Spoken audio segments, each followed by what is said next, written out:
Hi there, racing fans, and welcome to another edition of Winning Ways, where we'll bring you all the updates. We had a fantastic week in Dubai. We're going to be chatting to Mike de Kock. We've got some very interesting footage in your call and blast from the past. We've just taken out one of those real great racehorses of all time, Seattle Slew, and we've got some fantastic footage. But with me this morning, Big D's. How's it, D's? Oh, fantastic, James. Pleasure being on the show. And yeah, really well done to Mike de Kock. I know you chatted to him in an interview earlier on, prior to us coming on air. And it's just been an absolute treat for our viewers, the manner in which he's given us the information on his runners and, of course, the success that he's having. What I want to ask you while I've got you here, because you were at Scottsville Racecourse yesterday. I hear you got every bob because there's some lunatic put a hell of a lot of money on some horses that came unstuck. Yes. In the last three of the last four races at Scottsville. What happened there? Yeah, there were three races. I had a quick chat with V. Moodley, where in Hong Kong they call it the plunge, where it's the last a few seconds before the off, a big bet is struck. And yesterday it was double the size of the pool at that time, James. Pool is sitting at 80,000 Rand and it jumps to 280,000. So there was a bet struck on a single horse for 200,000. Why? What would be the benefit? The horse is only going to pay R1.10 or R1.20 a win. Is the benefit because he's backed something else with someone else at the tote odds? So the tote odds go much further out because it didn't look like the right horses won the races anyway.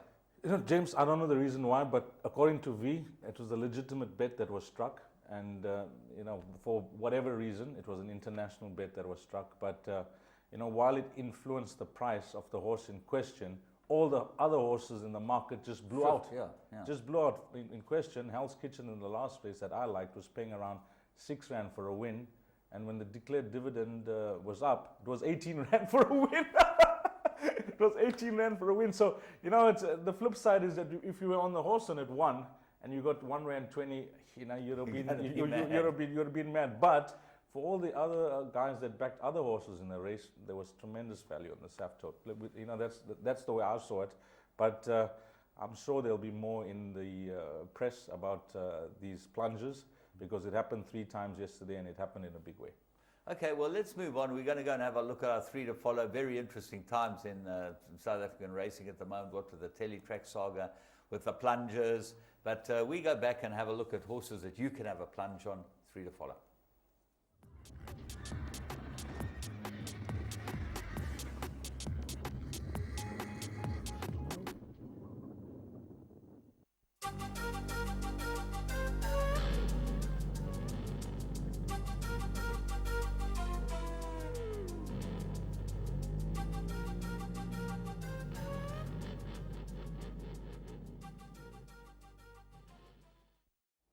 And remember, you can get your catalogue for the big sale, the TBA sale. That's the Easter sale, end of April, on tba.co.za, www.tba.co.za. That's where you'll get your catalogue for the big sale. But we're going to go laps away. So we thought we'd sneak one in that he thought he'd sneak past us. He didn't sneak this one past us. Crash, boom, bang. We're going to have a look at the first race at Scottsville on the 14th of February. Have a close, it wasn't the first, it actually was the last race, the 10th race. Have a close look at this one and tell me if you don't think this can win next time. Yeah, Goody, the horse jumps from an outside draw, middle to outside in the pink colors, and Jose Barnes gets the ride. Laf did mention, before the race in the preview that this first timer, hasn't showed him bad work back home, and if not too green, could run well. And you can see Jose, he's just battling to get a position earlier. James, he's a bit wide. He's looking to slot in. There's obviously no space there, so he just decides to keep the horse a bit wide in the back straight. Well, here you've got the favourite is in front, Blizzard Bell. Apparently, Alec Forbes couldn't hold it, and it went to the front. Jose, 3/4 of the way back in the Neil Loudon pink colours. Those are very famous, those pink Neil Loudon colours. Yeah, Key of Destiny colours with Colin Lee. But, he's still a bit wide here coming to the straight. But, when they turn into the home straight, I was watching this race with Laf in the studio.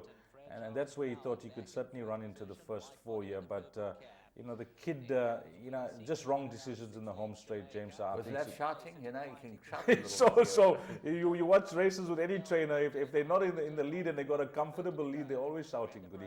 Well, here he's in behind them, right in the middle of your field there.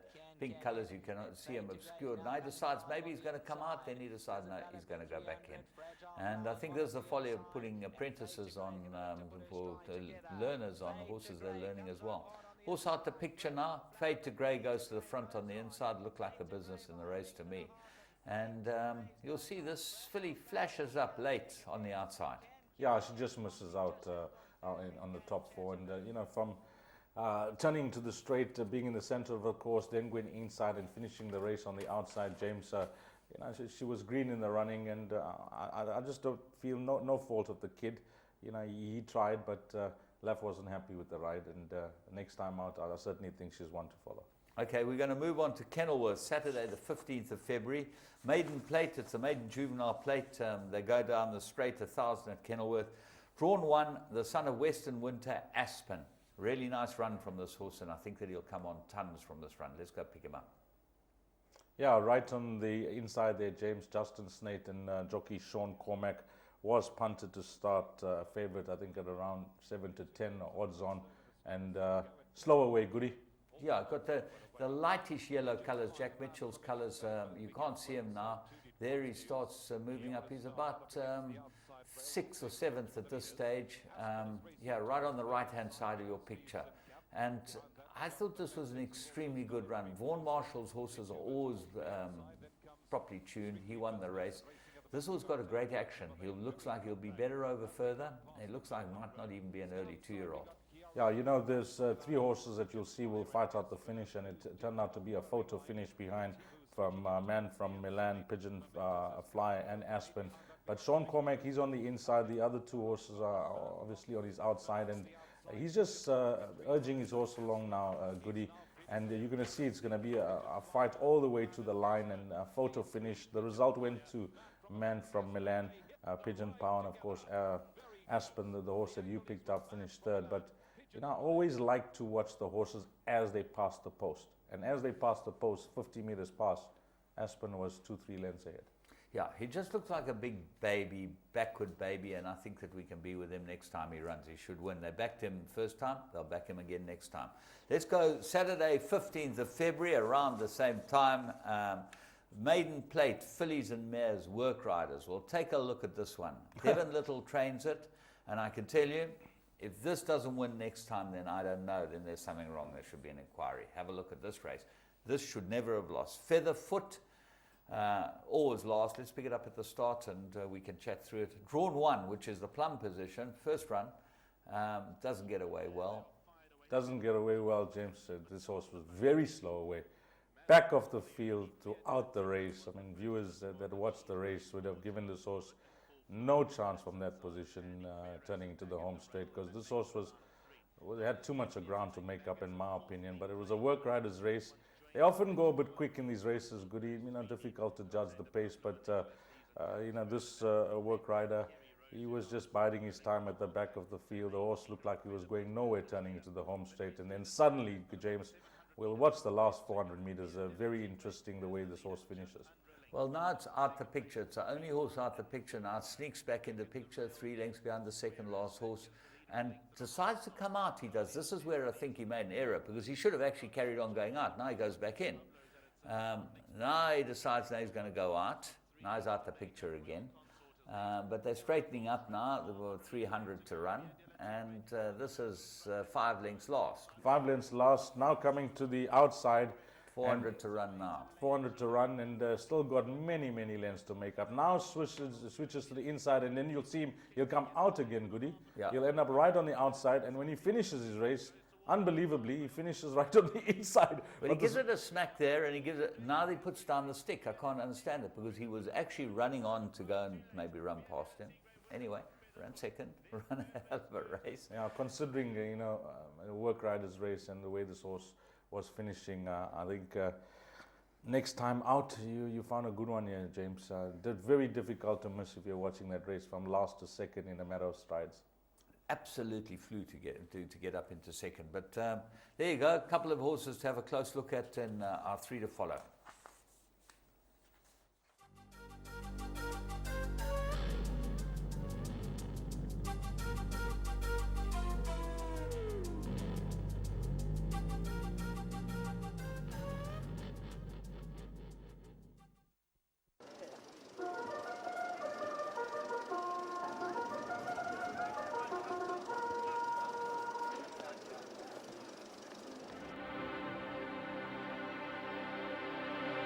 Hello, I'm Chris Fowler for Sports Century.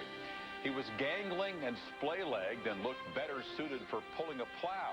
And even the bargain basement price that bought him seemed outrageous. But the ugly duckling grew into a swan with afterburners. And when Seattle Slew won the Triple Crown in 1977, he captured the love and loyalty of all those railbirds for whom answered prayers are forever just one race away.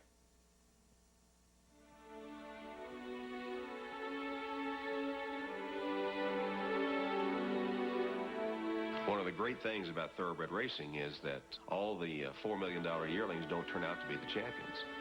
Sometimes there's a quality inside them that you can't measure or know is there. Competitiveness, an ability to win races that you couldn't have predicted otherwise. In July of 1975, a lumberman, a former flight attendant, and a veterinarian went to the annual yearling sale in Lexington, Kentucky. With a combined stake that amounted to bar change for most thoroughbred owners, the 3 shared an almost impossible dream. It was raining, cats and dogs, and he walked out in the mud and wouldn't really stand still. I mean, he had energy. And his whole right front leg kind of turned out, and, you know, he looked like an athlete. $15,000 was kind of what we could spend on this horse, and so when I knew it was going to be over that, I just had to give him a little elbow, you know. I mean, I really wanted him because there was something special about him. I'm bid 14, 15, Bruce Shirt 15, 15, 16, 16. We went to 16, and I got an elbow from Karen, and then I went to 16, 5, and then he went to 17. 17, 5, 18, doesn't know, 17, 5, 18, doesn't know, oh, 17, 5. Bill, 17-5. Boy, when he walked out of there, he just looked like he just never quit coming. He was just so big and strong and magnificent. And I said to Mickey, I said, Mick, if this isn't a racehorse, my name's not Jim Hill. The phone rang very late that night. I think it was around 11:30. Jim woke up and answered the phone, and he turned to me and he said, we just bought a champion.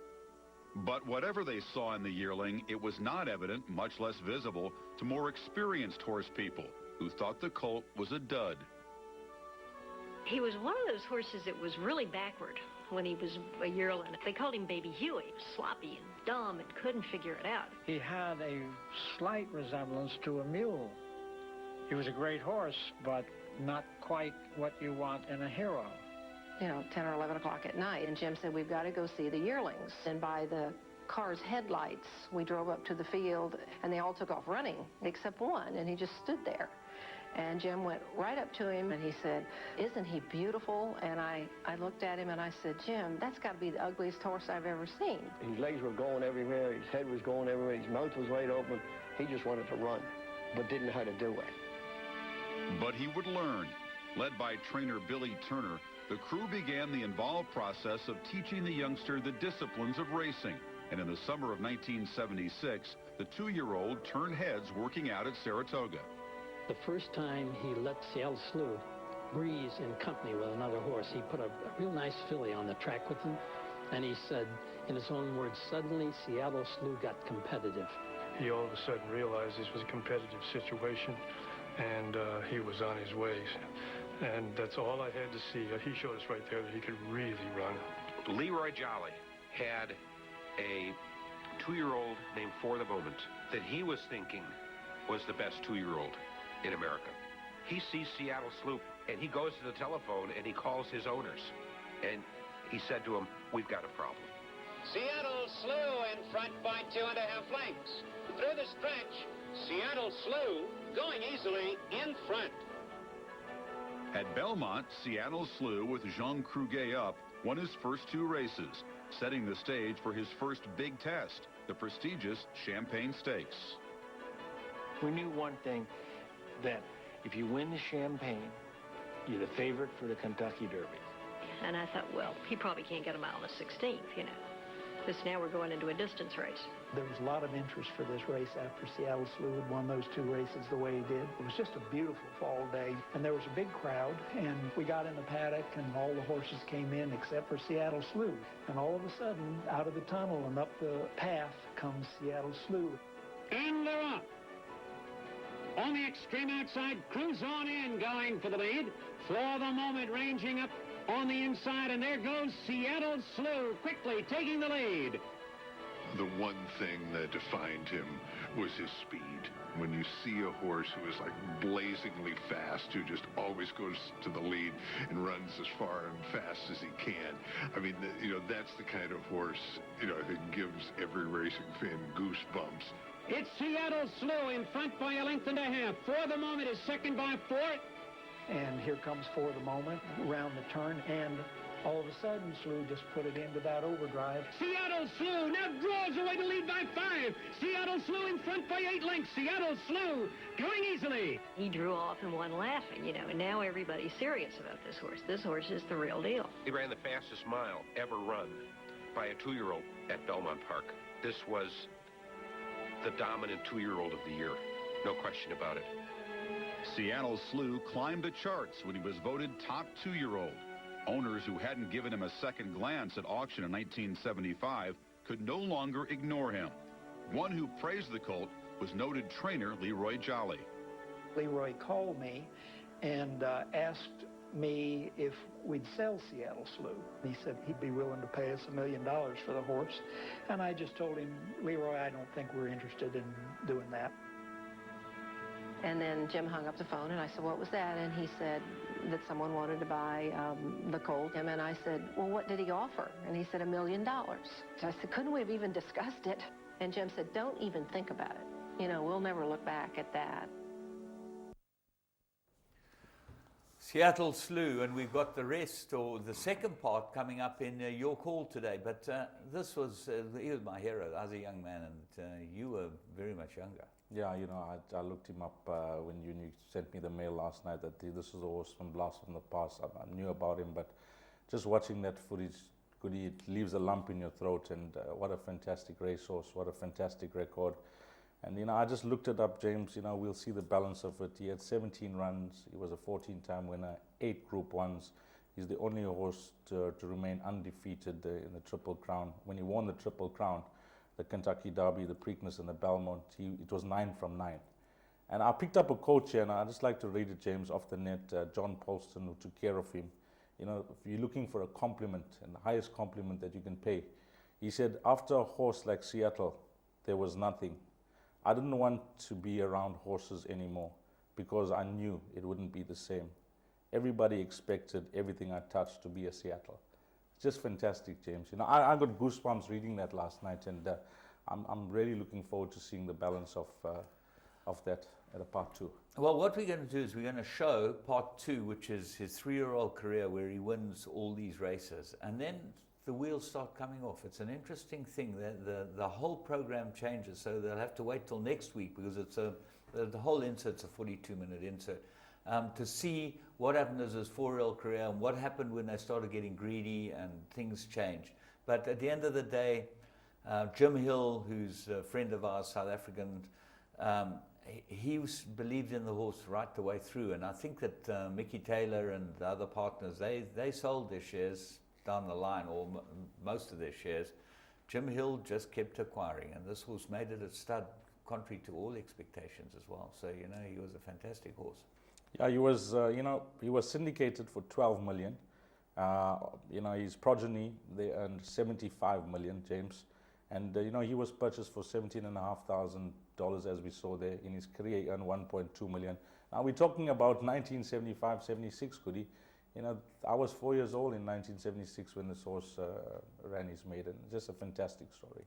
Yeah, well, my second year of training racehorses it was, 1976, and we're going to take a break. We'll be back with the rest of the show.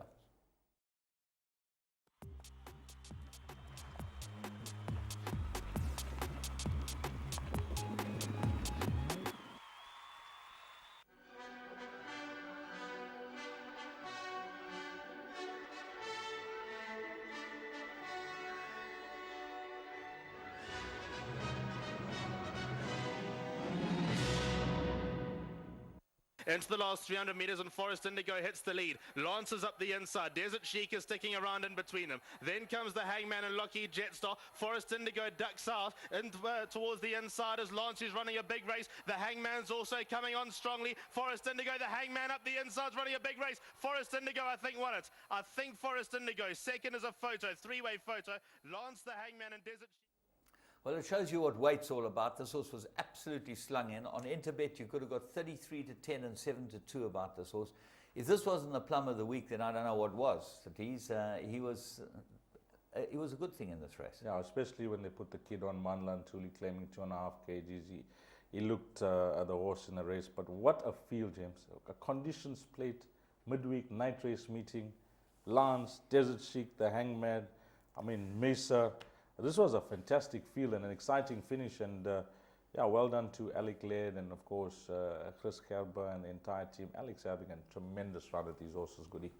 He's a very good horse, this horse Forest Indigo, and I think that I don't think he was tuned up. Knowing Alec, he wouldn't have been tuned up, but I think he's a horse that they're going to say, at the weights he won't win next time out, but he'll come on a lot. He's certainly worth having a close look at. We're going to move on to current affairs. And we've got some very, very exciting stuff from Dubai, including the interview with Mike de Kock.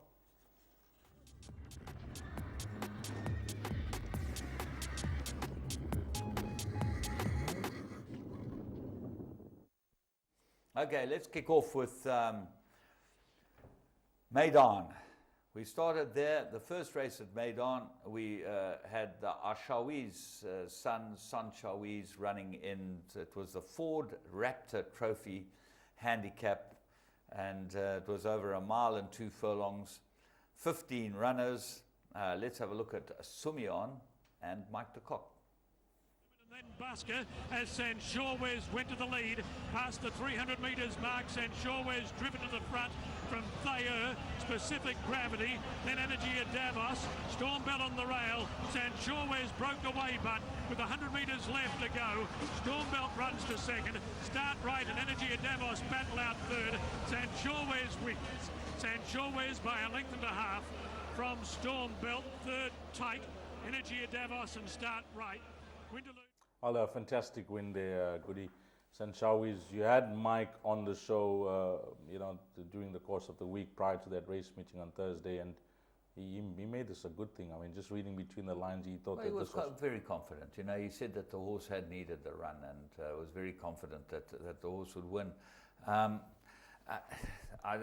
just am so excited to see what's going, because this looked like the year that we might really set the whole thing alight. You don't want to speak too early because you've still got Super Saturday and World Cup night, and I'm not sure that they've got a World Cup horse. But let's move on to, firstly, congratulations to Ashawi's, who stands at Santon Stud, and Barbara Zanna having an international winner. Yeah, Oakland's nice. Fantastic. Well done to them. Well done to them.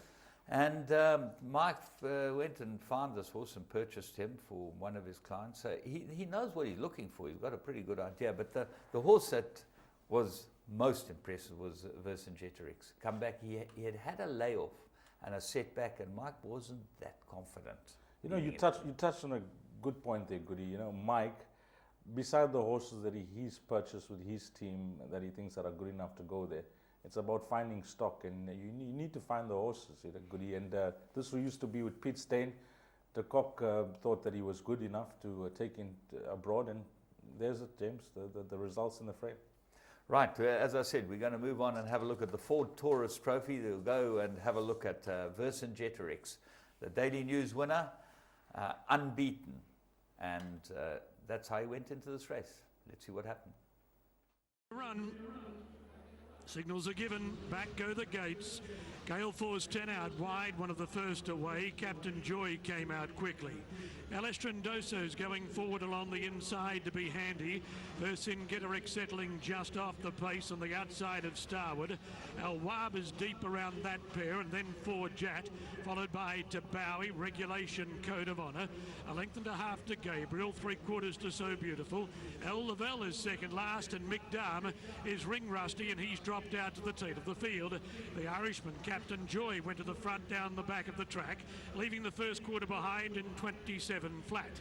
Captain Joy led by a length and a half over El Estrondoso on the inside of Gale Force 10. A length and a half away, Vercingetorix. Then El Wab going around the outside of the favourite. Starboard on the rail. A length to Tabawi, 3 deep. Code of Honour in the middle with Forjat with that group of horses. Regulation on the fence, and then Gabriel So Beautiful. McDermott, El Lavelle had been relegated to the tail. 800 metres in 52.5. Captain Joy about to be tackled by Gale Force 10 running onto the bend. El Estrondoso is sat on the hammer of the speed. El Wob has travelled 3 deep throughout. Vercingetorix in the middle, then Tabawi, followed by Starboard on the rail, Code of Honour, and further back Regulation as Gale Force 10 lays it down to Captain Joy. Vercingetorix is about to go through between the pair. Simeon gives him full bore, and Vercingetorix went to the front with 200 to go. Forjat's chasing. Code of Honour steaming down the outside. Vercingetorix in front of Forjat and Code of Honour. Vercingetorix is tired. He's hanging on. Code of Honour's too late, and the King of the Gauls has won. Vercingetorix has beaten either Code of Honour or Forjat. That was a South African champion 3-0 Vercingetorix making a winning debut in Maidan, and just fantastic that this horse won first time out, remains unbeaten, because Mike was of the opinion that, you know, he's if he had to single out a horse that didn't travel well, didn't have the perfect prep, this was the horse. And to see him win under those circumstances, James, only positives can come out of this run. Yeah, I thought it was a top class win, and you know, he's still unbeaten. It's going to be interesting to see where he goes from here. But as Mike sort of will allude to later on, he gives us some sort of idea. And you know, it's great to show that the Group 1 form in this country holds up. All right, I know it wasn't a Group 1 race, but the point is first time back, 8 months in a race like this, against the international class, very good indeed. But the exciting horse, Variety Club, and we're going to go and have a look at him when the Ford Explorer Sport, it's a Group 3. He was well into the race, but interesting how they set him up for this race. Let's go and have a look at this one. Shane Ryan has the button. The gates are back and they're racing in the fire break to a good line. Capital Attraction and Variety Club out wide, 2 of the first to split it. Colmar Kid goes after them to lead. Snowboarder on the rail, Mars is 5th. Followed by Empire Storm on the outside of Harthek. Then Move Far and Fulbright immediately dropped out to the rear as they run down the back of the track. And it's Variety Club in front. He's one away from the rail. He leads by a half length over Colmar Kid. Capital Attraction 3/4 of a length away, running 3rd. Mars ahead away 4th. A length to Empire Storm, then Snow Border on the inside of Harthek. Move Far is second last, and Fulbright on the rail, whipped in a compact field as they go past the 800 metres peg. First 400 in 25.2, and Variety Club ran the half in a very creditable 47.9. He leads them down the side, hasn't seen much of the plastic, but passing the 600 metres mark, he's 3/4 in front of Colmar Kid. Capital Attraction is 3rd, being ridden along. Empire Storm out wide. Mars in the middle, and Move Far to the outside as Variety Club went further in front in the straight. At the 300 metres mark, and Variety Club is 2 lengths in front of Harthek moving to second. Then Empire Storm and Capital Attraction. Variety Club the leader. 150 metres left to go. Harthek's trying hard in second spot, but Variety Club is holding him at bay, and Variety Club has given us all of his class. Variety Club beat Harthek. Empire Storm 3rd, then Capital Attraction, Mars, Fulbright, Move Far, Snow Border, and Colmar Kid. African horse of the year, as we're so used to seeing him in our country, just take the lead, turning into the home straight and galloping all the way to the line. Well done to trainer Joey Ramsden, jockey Anton Marcus, and of course we have to pay compliments to Mike de Kock. You know, fantastic to see this horse win in the manner that he did, but more importantly for me, his performance on the surface, James, because he first time on the Tapita, he handled it superbly well. Time was important. 1:35.68 Longines timing. It said so in the top corner. But when you read the write-ups, they say it was a record for the surface. Yes. But it was a hand time. So I was quite interested to see that because, what was wrong there? Goody, they didn't have electronic timing. What was the problem? Times tell you everything. Now, I'm not sure. I've always been of the opinion this horse will get the mile and a quarter, 2,000 meters. Yes. On what I saw, maybe this is the World Cup horse. You could be spot on, James. We'll just have to see, what plan Mike takes with him on Super Saturday, whether they're going to try him over a bit further. But it was just awesome to see him win in the manner that he did. Well done to Ingrid and Marcus Euster, and of course, the son of VAR. He's special. And I just want to go back to Vercingetorix. We have to mention the Grooms Cooperative, James, because what a fantastic initiative. Adrian Todd, he manages the Grooms Corps. The horse was bought as a weanling off Klavervlei, went to the sale, sold for 1.4 million. Horse, 3-year-old champion in our country. And now, racing on the international stage. I mean, this is a fantastic story for government. It is a fantastic story for government, and it shows how government should be involved in helping these guys that are previously disadvantaged to be able to get a leg up in this industry. And I think the Grooms Co-op is absolutely fantastic news, and to have a horse like this that they went unbelievable. To pinch it as a weanling, and then to get 1.4 million for it. I mean, the return was immediate, because these Groom cooperatives, they've given a budget on each co-op and how much they're going to spend, and to get a massive return like that was fantastic. I mean, Adrian and Tom Callahan and a team, and I'll be part of them.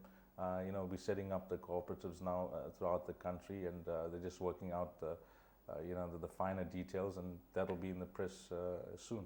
You're not working on, you should be working on getting these horses out this country quicker than what we're doing. So everybody's working hard on that. Everybody's working hard on that. I read Mike's a report on the winners and on his website, and just fantastic on how he's just been an ambassador and a fighter for the cause, because he says it as it is. Absolutely. Let's go and have a look at a bit of the other news. Chiquito, who we mentioned the other day, was sold for €6 million. Found its way into Aidan O'Brien's yard. We still don't know who owns this horse. Goody, you were just telling me off air. I mean, that's a lot of money. It's a lot of money for the horse, but who owns the horse? Did you have the graph there, James? No, but Peter Doyle bought her at the sale, at the Carner sale, and she went for €6 million. She won the Irish Oaks.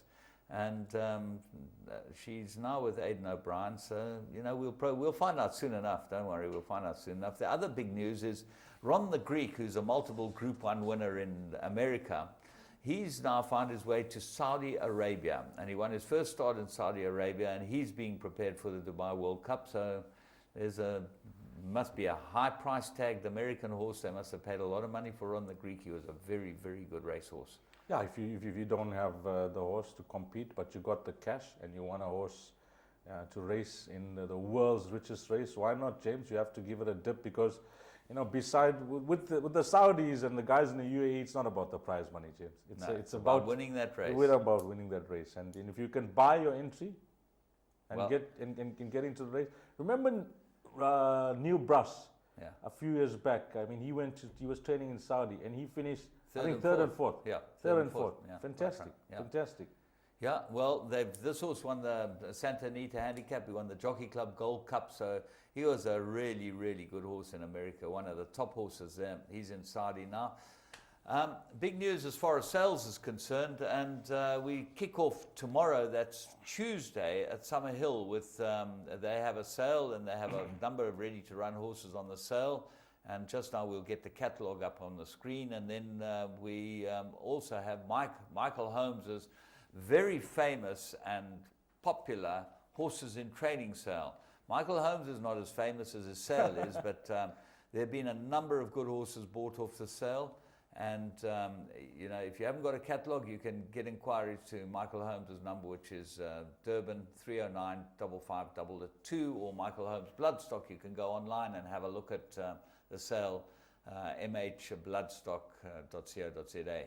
And I think you got about 160 entries as usual. Very, very well supported sale, and there's always something for everyone there. Yeah, from $5,000 to whatever price the guys think is affordable, and if the horse is worth it. But a lot of Mauritian interest at the sale. The Mauritians are in town.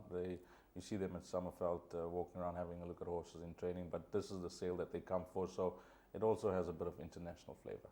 Okay, well, we're going to move on and have a look at what comes with Dubai World Cup. Remember that you can go to the Dubai World Cup with Let's Go Travel. They've got the best spot at the racetrack, right on the parade ring, right next door to the parade ring, where the jockeys come out.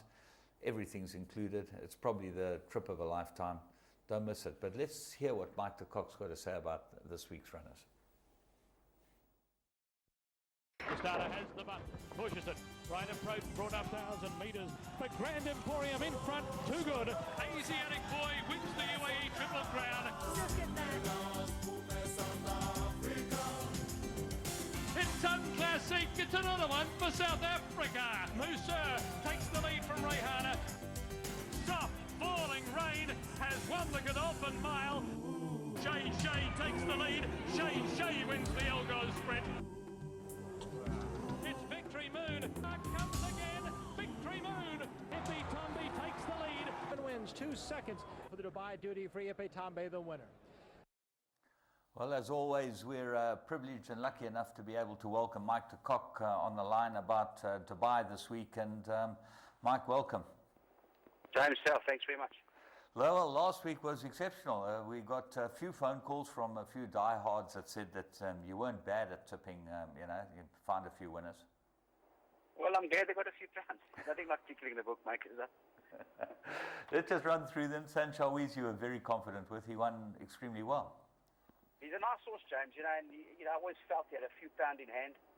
I mean, especially if one does a bit of retrospective handicapping, go back and look at Cape Town Noir and other horses that he ran around where they are today, and he was off 100 or 101, I think it was. So, just pure handicapping-wise, he did have a few pound in hand.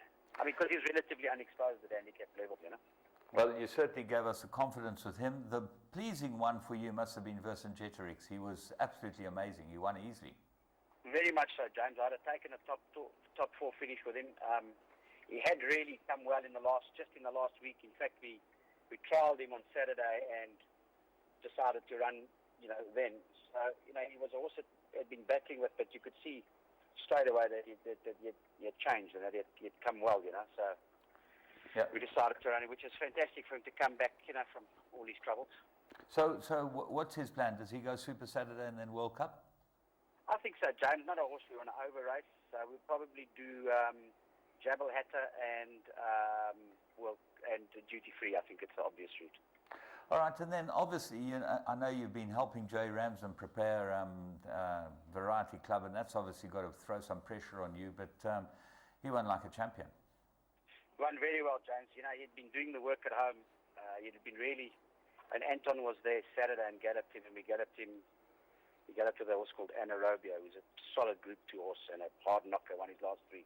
And he worked exceptionally well with him, and I think he gave Anton a really good feel. And he went and reproduced it on the all-weather surface, which is good because it looks like, well, we know he goes in the grass. So he's one of those unique beasts that'll go on anybody. I mean, he's a champion. He will go on any surface. I was reading in the reports that actually it was a hand-timed race. It didn't do electronic timing, and it would have been a record for the course. Yeah, a strange one that. I mean, I don't know why all of a sudden why they all of a sudden hand timing. In a place that's supposed to be so technologically advanced, but advanced. There was a hand time. Surprising, but he. That's the sort of workouts he's been putting in the morning. We were not surprised by it. Okay, let's move on to this week. What have you got that stands out this week? Is there anything that we should have a close look at? I would say these are leaders very ready to just about win. He ran a very good race last time, some good form around him. He has no problem with the all-weather. Last time was turf, but I think the style of running will probably suit him. Be a nice lightweight for Johnny as well, 59.5. Should only spend about 4 hours in the bar. Well, that's off about 2 kilos. But anyway, him and Alexander Palace, I think, is a huge runner. Anaerobia could be a runner this week. Kavanagh, I've got them entered. Still need to make up our minds there, but if they run, they'll go well. What else is there? I think that's about the principles. But I'd say the two best would be, two to follow be Alexander. Alexander Palace has actually improved quite a bit. He's been doing very well there, and as I said, these are leaders as close as it gets to the best we've had him. And leading up to the big night on Super Saturday, Mars, it was a bit disappointing last week for you. Yeah, look, we had to give the surface a try because, quite frankly, at this stage of the game, I'm struggling for a World Cup horse. And he had one a maiden on the all-weather, so I thought I'd give it a crack, but he emptied quite quickly. Look, I suppose he had a good rest before he came to Dubai, and I would expect him to make drastic improvement. He will improve on turf, I think, as well. It might just be a preferred surface. I just think he was just, the fact that I had him sort of 80% fit more than anything else, because he was travelling really well at the top of the straight, and he got tired quite quickly. He will improve, at least what he was beaten, and I think over 2,000 metres as well. So, I'm expecting a lot from him still. Okay, well, it looks like we've got an exciting week ahead of us, and certainly leading up to Super Saturday, it's going to be great fun, and we wish you all the very best for the next week or so. And Mike, thanks so much again for chatting to us. Pleasure, James. Thank you. Thank you. Mike de Kock on the line from Dubai, and it's unbelievable the success that we've had again this year, and we should be truly grateful to have a man like him in charge of the South African operation, as it were, in Dubai. And well done to Joey and the Yoosters and the whole team, and let's hope it continues this week.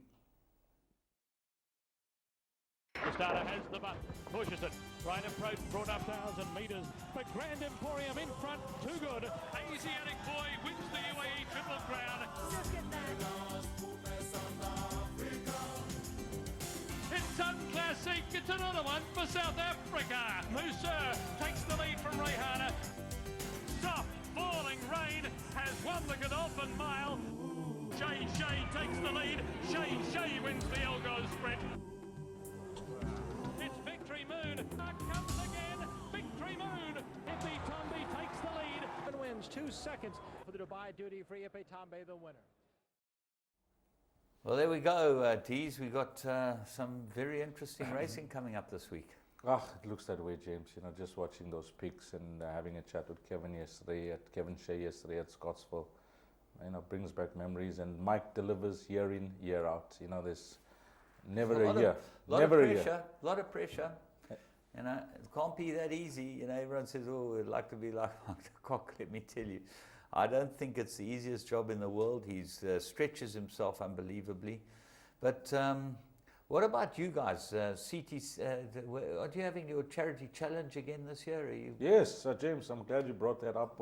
Charity Turf Challenge always begins on KZN Guineas Day, which is the first Saturday in May. So just around the corner. Preparations are in earnest for this year's competition. Okay. We're really looking forward to it. We'll be working on the horse list, the conditions, whether we want to tweak things. But we're looking forward to. We should launch the competition on our website early April, and we'll have it, advertised in all the totes around the country.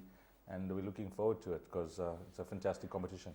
Okay, well, Dees, thanks a lot. We're going to go and see a race. We're going to go and pick up a race now, and then we'll be back with Phil Giorgio on a Devils, the horse that we're going to look at this year. And then we're going to go straight from that into York Hall, where you're going to see the second part of the Seattle Slew interview.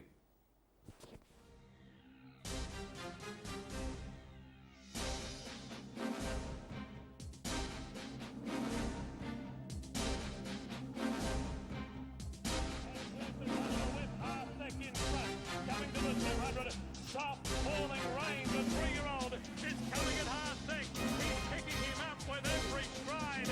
Soft falling rain alongside half thick. He puts his head in front. Soft falling rain is drawing clear.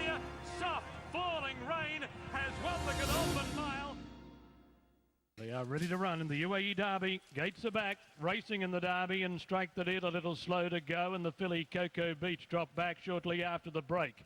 On a Devil came out very quickly. Massive Drama began well, and Hide Kenshin being hard ridden at the end of the first 300 metres, looking for the lead.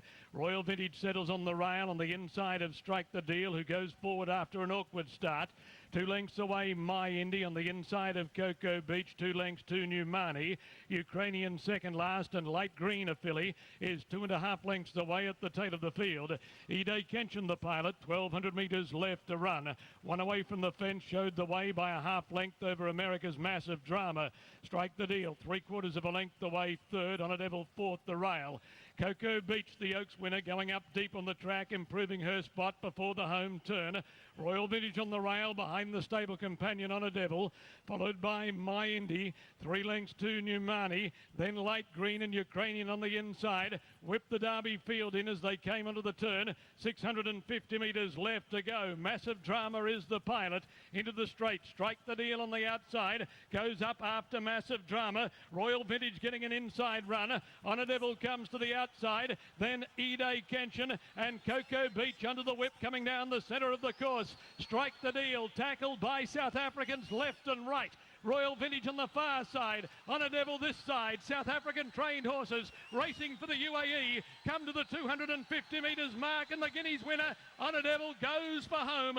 John Murtagh pulls the whip. On a Devil races away from Royal Vintage. Strike the Deal is third, but it is all On a Devil. On a Devil is clear, drawing to the post, and the 2008 UAE Derby belongs to On a Devil. Royal Vintage second, Cocoa Beach third in front of Light Green, then Strike the Deal, My Indy Ukrainian, further back Hide Kenshin, followed home by Massive Drama, and Numani was last of all.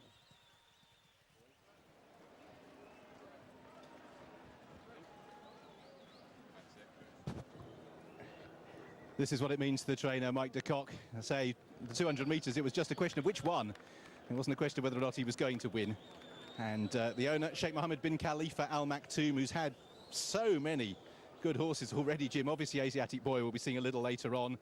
But a lot of horses got involved early on, but come the final 300, there were only 2 in it. Come the final furlong, there was really only 1 in it. It was a fine performance, and the tough one, Mike, has beaten the long-term prospect. No doubt. You know, I think the other 2 races probably got to Royal Vintage, but as I've said all along, I think in a year's time it could be a little different. All class, but take nothing away from On a Devil. Not only is he tough, he's also good. He's shown such a fine turn of foot from the final bend. He did. He broke very well, and they went quite quickly. And I thought Johnny got him in a good position. He was just off the speed, and but you know, he's so tough. If there's something to eyeball, he wants to. And was there at any point that you felt that Royal Vintage might win? Well, I thought we were going to see a sort of close finish again, but you could see the last 200 sort of took its toll on Royal Vintage, and probably the whole Triple Crown did. But still, I mean, super run from him. It's just on the day, the better and the tougher horse came through.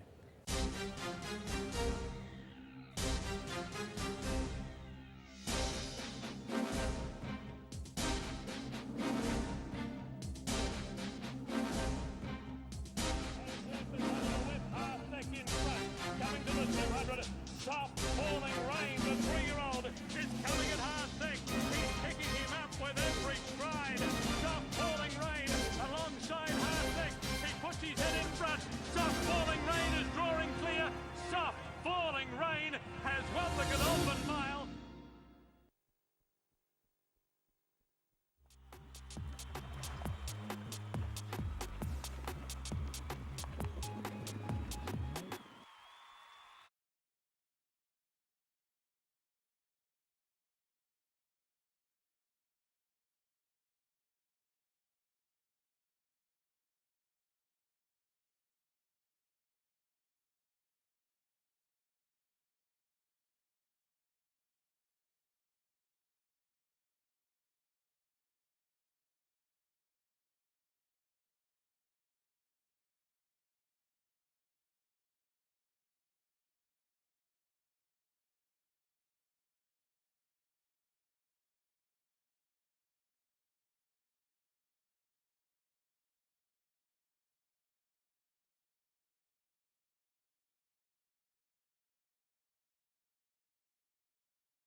Now with a 16th of a mile to go, it's Seattle Slew showing the way by 4 lengths. Seattle Slew is in front, and as they say, in rocking chair ride for jockey Jean Fouguet, Seattle Slew with his ears pricked, being eased at the finish, and here's the time, 1:47.2. He announced for all the world that anybody had any aspirations for the Triple Crown, they better just head elsewhere. Go to the Illinois Derby, go to the New Jersey Derby, but go anywhere but the Kentucky Derby. Dominating the competition at Hialeah in March of 1977, the 3-year-old had gained an intimidating presence. You'd look at Slew in the stall, he'd look like an ordinary horse. But when you got him in the paddock, the muscles would just keep building, building, building, building. And then he'd turn his head a little bit like this, and he'd look very determined. And he said, my God, I'm glad we have him under control. He would just draw himself up into a kind of a ball, just a real tight frame, and duck his head down and prance, and boy, the fire was coming out of his nose. He was a bully. He would knock his way through horses if he had to. He would do anything that he had to win. You had a sense that if he had been a teenager, he'd have been quite a thug. He looked like the divine tailor had made his coat one size too small because he popped out of it. This horse had muscles on his eyebrows. He had muscles bulging all over the place. Seattle Slew was a tough horse. He was all boy, all the time, 24 hours a day. He was almost the anti-hero. He was like Mike Tyson with the dark trunks, no socks, just a gladiator. He embodied all of the traits that you would need. He was strong, and he was tough, and he was quick, and he had reactions. He was really conceited, arrogant, and cocky. And one of the hallmarks of this is that I'm going to the lead. And if anybody can keep up with me, good luck. But more than mere physical appeal, it was his low purchase price and middle-class ownership that endeared Seattle Slew to millions. He was every man's horse, living proof that anyone had a chance to be a player in this game, once considered the sport of kings. Many people dismissed him because he wasn't a classic horse. He came cheaply. His owners were not aristocrats from Kentucky. Seattle Slew was the people's horse, the poor people's horse.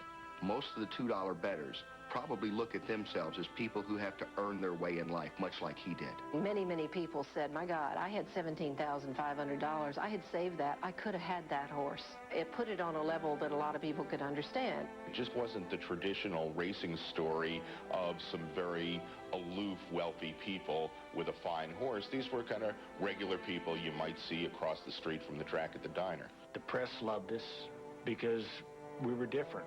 And all we knew, if we could take good care of that horse, we'd do well. Keeping Seattle Slew healthy, happy, and motivated was former steeplechase jockey and man of the people, Billy Turner.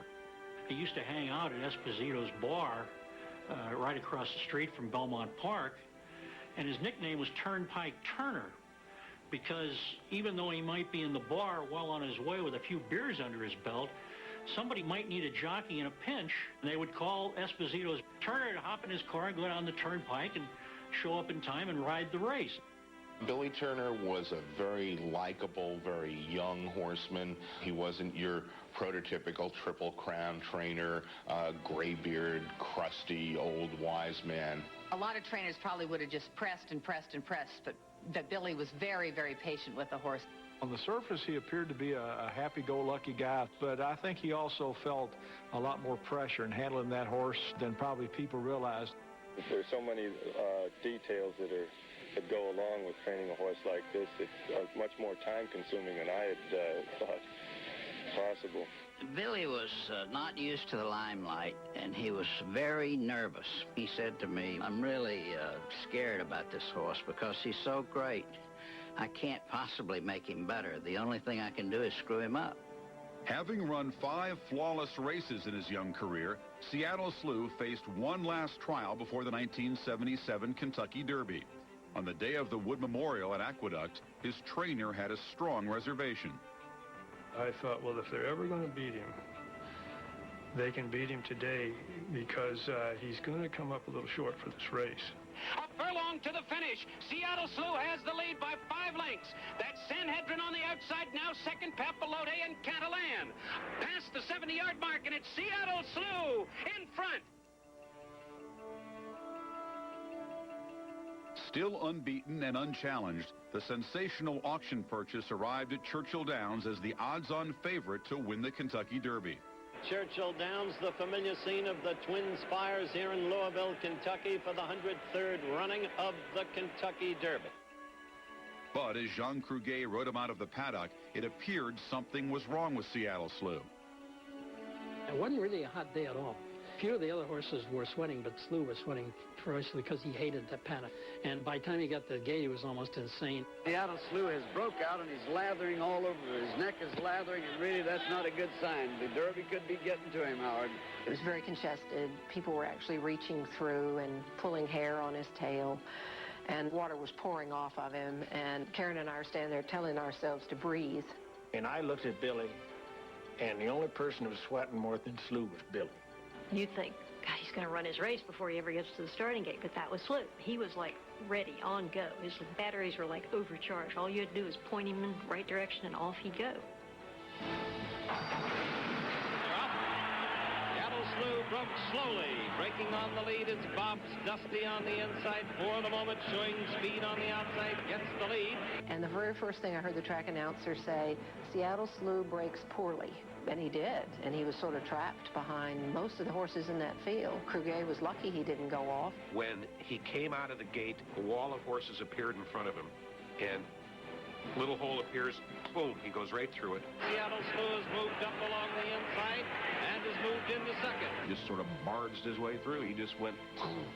It was like a bowling ball and bowling pins. He just said, look, get out of my way, I'm going. Coming by us, for the moment, the leader, a half Seattle Slew now draws alongside. Before they passed the wire the first time, Cruguet brushed 3 horses aside and took second behind the pace setter. For the moment is along the inside, ahead in front, Seattle Slew is second. Horses don't run the first quarter of a mile in the Kentucky Derby that way and get away with it. And I thought he's fatally compromised. I'm thinking to myself, that had to take its toll on Seattle Slew. So this has to be a tired horse now. Well, he just kept running. Head of the stretch, for the moment, Seattle Slew still battering it up together. He was Seattle Slew right next to me. And I said, wow, this horse came in quick. And I looked, and there he was like this, like looking at me. Never noticed a horse that can look at it, but he was looking at me. Seattle Slew just kept looking at me, passed me, and took every other challenge from behind. And I said to myself, that horse is a champion. It's Seattle Slew, however, that takes it over at the head of the stretch. Seattle Slew moving away, now opens 2.5. Once he swung into stride, there was going to be any stopping him. I mean, he was clearly the class of that field, and you knew that it was going to be Slew's day. Coming to the wire, Seattle Slew opens it to 4 lengths. At the finish, it's going to be Seattle Slew, and he's going along easily. He wins it by about 2 lengths. Seattle Slew had terrible luck in that race. A very good horse might overcome trouble and win any one of a number of races, but it really takes a special animal to have so much trouble in the Kentucky Derby and still win. He did overcome adversity. He did stumble at the start. He did have to fight his way through. But at the end, there he was, and there was no denying the fact that he was the best horse on the track that day. There was no feeling of gratification having won the Derby because there's still 2 more. I could not enjoy the Derby because I had the horse to win it all, and if I didn't win it all, I didn't do my job.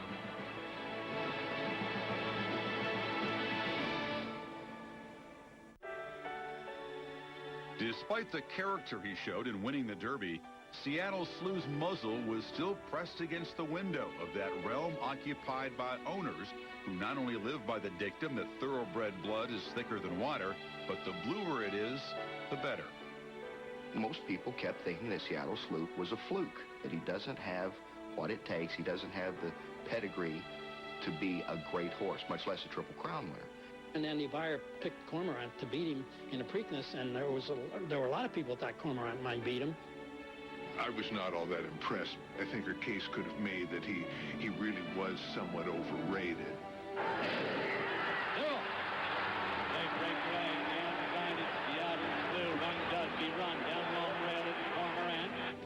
going to be the one time in the Triple Crown Series that another horse looked Seattle Slew in the eye, and they raced head and head. Swing around the clubhouse turn. It's Seattle Slew on the outside. Form around along the railing. Max tries as they swing around the turn. Seattle Slew was the boss. And he acted like it from the start to the finish. Anytime he wanted them, I got you. That extra overdrive. It's Seattle Slew. Iron Constitution starts on the outside. Coming on to the finish. Seattle Slew hits one by 2 lengths. Well, there he is. Seattle Slew has taken another step on the road to greatness, winning the Preakness Stakes in 1:54 2/5. That's just 2/5 off the record set by Cañonero II. After the Preakness, which he dominated, more people became believers. After all, he did win 2 of the 3, so you had to take him seriously now, and I think the public did. Standing tall on 2 legs of the Triple Crown, the horse continued to gain popularity at the pari-mutuels and even won over a few of racing's old guard. But the owners were starting to annoy some members of the media. We were besieged by the media. They'd duck under the rail and run up to the horse and everything. So we kind of got stern about keeping people out. We certainly didn't want them disrupting the normal flow of the training regimen for Seattle Slew and the rest of the barn. They were extremely arrogant. And they said, of course we knew how to build. We chose this horse. We are something special, which set them up as targets for the racing community. And so they aroused resentment in the racing community. Any words come to your mind, Karen? Oh, fantastic. Vicki? It was beautiful. We didn't have the smoothest trip, but it was great. These were new kids on the block, and a lot of the hard boots in Kentucky resented the fact that, first of all, they were making a lot of money off of a cheaply bought horse, and I think there was a lot of strong-willed sentiment against the horse for that reason. As the Belmont Stakes approached, Seattle Slew's detractors shifted their handicapping spells and hexes from the horse to its French-born jockey. Jean Cruguet will not be recorded in history as a great jockey. Matter of fact, there were a lot of people who thought it was amazing that he would have this mount on this great horse. I didn't have much confidence in him as a judge of pace and that sort of thing. Maybe I was a little unfair with him, but I never regarded him as a top rider.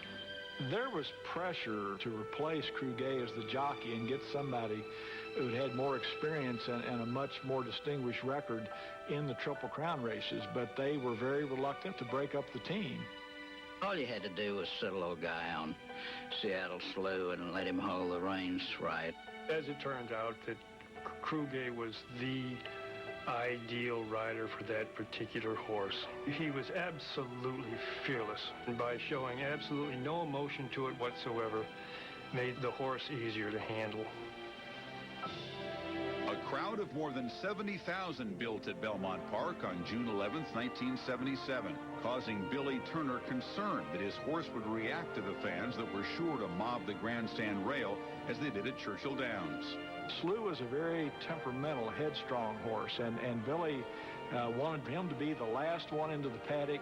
He wanted to saddle him very quickly and get him out on the track so he wouldn't be exposed to that crowd. Slew saw all these cars and the different atmosphere and everything at Belmont, and he was very curious, and he would stop and look. We've had a record crowd, and they were parking cars in the stable area, and the place was jammed everywhere. The owners were getting nervous about where in the hell is Turner and the horse. Well, maybe 100 people came up and said, "Where's your horse? Where's your horse? Where's your horse?" He's had some bad paddock experiences in the early part of his career, and obviously Billy Turner does not want a repeat of that. Billy was like Napoleon plotting a strategy here, and he knows the longer Slew is in the paddock, the more problems might arise.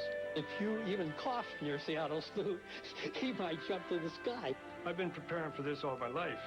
Thought if I ever had the chance, I didn't want to make a mistake. And I was getting nervous, and I went up to him finally, and I said, "Billy," I said, "don't you think you better get over there?" And he kind of looked at me, and he winked, and he said, "You don't think they'll start without us, do you?"